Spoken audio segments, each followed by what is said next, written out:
Salut, moi c'est Was, je suis freestyler football professionnel et recordman du monde.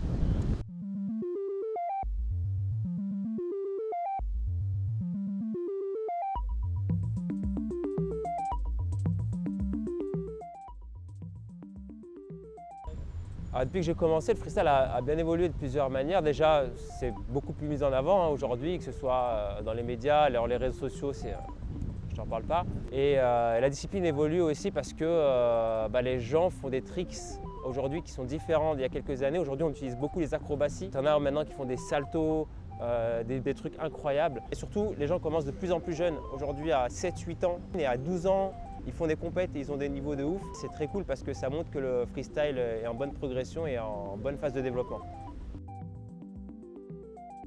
Il y a pas mal de footballeurs qui utilisent des moves de freestyle. Après, c'est plus des moves de street football, ce qui est différent.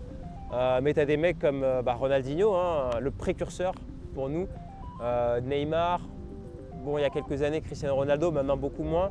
Et des mecs aussi qui vont peut-être moins vous parler, comme Mourad Megni. Et récemment, j'ai pu faire une session freestyle avec un joueur professionnel qui joue en Bundesliga et en équipe nationale algérienne qui s'appelle Rami Bensebaini et qui a fait des figures incroyables. D'ailleurs, c'est le deuxième footballeur au monde à avoir réussi le double tour du monde, à savoir que le premier était Paul Pogba.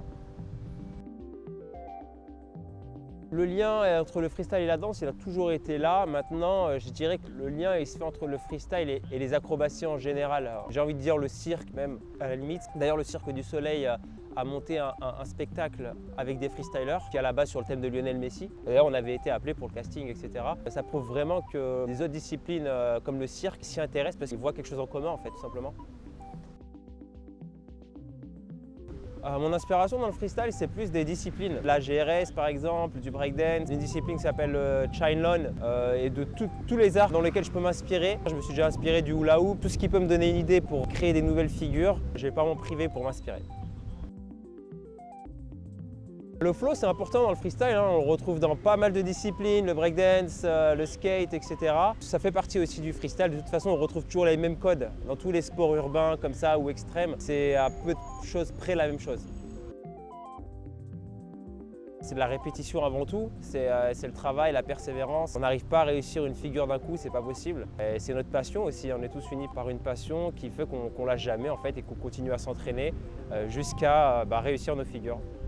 Pour moi, les personnes qui sont susceptibles d'aller dans le freestyle, c'est des personnes marginales déjà, qui ne sont pas à l'aise dans le milieu dans lequel ils évoluent. Par exemple, moi je faisais du football et je me suis senti toujours à part. Et la plupart des freestylers que je connais, on a tous ce petit point commun, on a ce petit côté marginal.